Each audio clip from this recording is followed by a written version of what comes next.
Bismillahirrahmanirrahim. Assalamualaikum warahmatullahi wabarakatuh. Hari ini kita akan membahas materi dan pembahasan matematika, statistika, pengumpulan data, dan pengolahan data. Materi yang pertama adalah pengumpulan data. Sebelum memperoleh sebuah data, maka kita harus melaksanakan proses pengumpulan data. Ada beberapa cara yang biasa dilakukan untuk mendapatkan data, diantaranya melalui satu tes. Tes digunakan untuk menguji kemampuan siswa dalam mempelajari materi yang sudah diajarkan. Hasil tes akan mendapatkan data skor siswa. 2. Wawancara. Wawancara adalah teknik pengumpulan data yang dilakukan melalui tatap muka dan tanya jawab langsung antara peneliti dan narasumber. 3. Pencatatan langsung.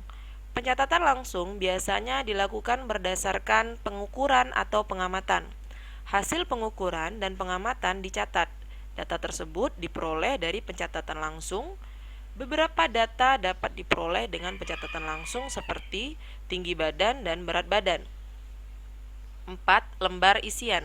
Contoh lembar isian yang digunakan adalah sebagai berikut. Berilah tanda checklist pada satu jenis olahraga yang kamu paling sukai. Misalkan di sini kamu menyukai sepak bola. Kamu checklist, maka lembar isian ini akan mendata berapa banyak jenis olahraga yang paling disukai oleh siswa. Oke, ini saja untuk teknik pengumpulan data. Ada 4. Yang pertama tes, yang kedua wawancara, yang ketiga pencatatan langsung, dan yang keempat lembar isian. Setelah kita mengetahui teknik pengumpulan data, kita akan langsung melihat 4 cara dalam melakukan pengolahan data. Cara yang pertama adalah menyajikan data dalam bentuk tabel. Pada suatu hari, contoh ya, pada suatu hari Bu Vivi mengadakan penimbangan berat badan terhadap 30 siswa kelas 10. Dari hasil yang diperoleh, berat badan tersebut diperoleh data dalam kilogram sebagai berikut: 32 kilo, 29 kilo, dan seterusnya. Data yang telah dikumpulkan diolah dengan cara mengelompokkan berat badan setiap siswa-siswi untuk mempermudah pengelompokan data tersebut. Dibuat tabel seperti di bawah ini. Jadi kita bikin 3 kolom: berat badan, turus, dan banyak siswa. Kita akan cek satu persatu apakah benar tabel yang ada ini. Kita cek dulu. Yang pertama, untuk berat 28 kilo. Untuk berat 28 kilo, kita lihat di sini ada 1. Cek lagi yang lain, tidak ada, pas ya, berarti benar 1. Kemudian 29 ada 1, 2. 2 benar. Kemudian untuk 30, 1, 2, 3. Benar, ada 3. Kemudian untuk 31, 1, 2. Benar ya, ada 2. Kemudian 32, 1, 2, 3. Benar, 3. 33, 1, 2, 3. Ya, benar, 3. 34, 1. Ya, benar, 1.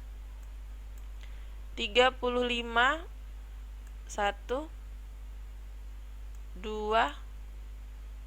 Ya, benar, 2 ya. 36, 1. 1 saja. Benar. 37, 1, 2. Ya, benar, 2. 38, 1, 2, 3, 4, 5. Ya, benar, 5. 39, 1, 2, 3. Ya, benar. Oke, sisanya 40, 1, 2. Benar, ada 2. Oke, kita cek saudara semuanya apakah ada yang belum dicoret. Oh, ternyata tidak ada.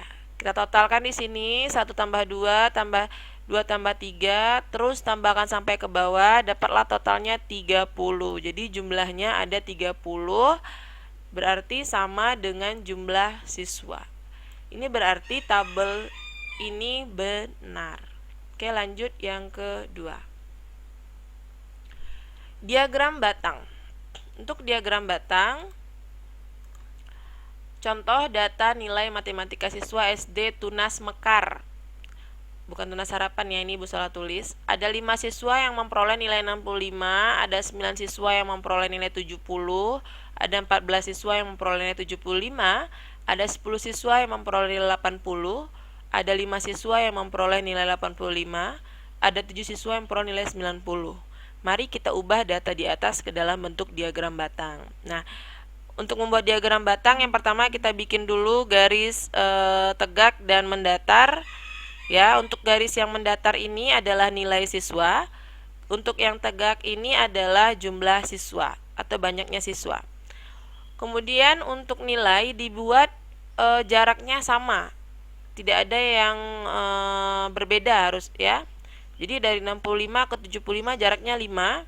70 ke 75 juga jaraknya 5, 75 ke 80 juga jaraknya 5, 80 ke 85 juga jaraknya 5, 85 ke 90 juga jaraknya 5. Jadi harus sama, tidak boleh beda ya. Kemudian yang kedua, untuk jumlah banyak siswa ini, yang tegak ini juga harus sama jaraknya atau kelipatannya. Ini kelipatan 2 ya, 2, 4, 6, 8, 10, 12, 14, 16 ini. Jadi harus sama dia biar lebih rapi dan hitungannya pun lebih tepat. Oke, kita coba untuk nilai 65 itu ada 5 siswa. Kita lihat di sini 5 siswa hanya ada 4, berarti 5 tidak ada di sini. Kita bisa memperkirakan 5 itu di antara 6 dan 4. Berarti kita lihat di sini tengah ya. Dari tengah kita tarik garis sampai di sini, kemudian baru kita bikin kotak. Kemudian untuk 70 itu ada 9 siswa, sama seperti 5 tadi ya, dia nggak ada, tapi kita perkirakan saja di antara. Cukup kita bikin garis, kita tarik sampai seperti ini. 75 14. Kemudian 80 ada 10 siswa. Kalau untuk 85 itu ada 5 siswa, 90 ada 7 siswa. Nah, seperti itu. Jadi cukup mudah untuk diagram batang ya. Ini juga sudah ada pelajarannya di kelas 4. Lanjut, materi yang selanjutnya adalah diagram lingkaran. Untuk menciptakan diagram lingkaran, kita harus mencari derajat besar sudut dari data yang didapat. Nah, di sini Ibu mau titik beratkan dulu untuk mencari diagram lingkaran ini, kita harus melihat pertanyaan soal. Apabila yang ditanyakan di soal itu adalah derajat, maka kita mengalihkannya menggunakan rumus yang ini. Yang rumus yang ini kita pakai. Tetapi kalau yang ditanyakan berapakah persentase nilai siswa, berarti kan itu persen ya. Berarti yang rumus yang kita pakai rumus yang kedua. Jadi menjawab soal diagram lingkaran ini, yang pertama kali dilihat adalah pertanyaannya. Apakah dia menanyakan derajat, bentuk diagramnya, atau bentuk diagram dalam bentuk persen. Nah, kita coba satu persatu. Apabila yang ditanyakan derajat, maka kita pakai rumus yang pertama. Ini dia rumus yang pertama, sudah Ibu hitungkan di sini. Nah, banyak data di sini adalah berapa banyak siswa yang memperoleh nilai 65. Jadi tadi kan 65 itu ada 5 siswa. Berarti itu banyak datanya. Total data keseluruhan itu total semua jumlah data atau siswa tadi.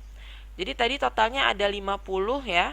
5 ditambah 9 ditambah 14 ditambah 10 tambah 5 tambah 7 itu hasilnya 50. Berarti ini total keseluruhan, ini banyak data. Nah, yang inilah yang berubah nanti apabila yang ditanyakan persen. Oke, setelah itu 5/50 dikali 360 sama dengan berapa? Ini kita tinggal coret aja. 360 kita bagi dengan 50. Ini hasil pembagiannya. 7,2. 7,2 inilah yang dipakai nanti untuk semua angka yang di bawah. Jadi kita tidak perlu lagi membagi, karena kan semua pembagiannya sama ya. 360 dibagi 50, 360 bagi 50, 360 bagi 5. Begitu juga seterusnya. Jadi kita tinggal mengali saja. 9 kali 7,2, 14 kali 7 kali 7,2, 10 kali 7,2, 5 kali 7,2, 7 kali 7,2. Ini lebih memudahkan kita ya caranya. Setelah itu baru kita kalikan, dapatlah nilai 65, 36 derajat, nilai 70, 64,8 derajat, nilai 75, 100,8 derajat, nilai 80, 72,72 derajat, 85, 36 derajat, nilai 90, 50,4 derajat. Nah, begitu. Jadi cukup mudah ya sebenarnya. Kita lanjut sekarang apabila persen yang ditanyakan. Jika yang ditanyakan persen, maka caranya sama. Banyak data yang tadi, total keseluruhan.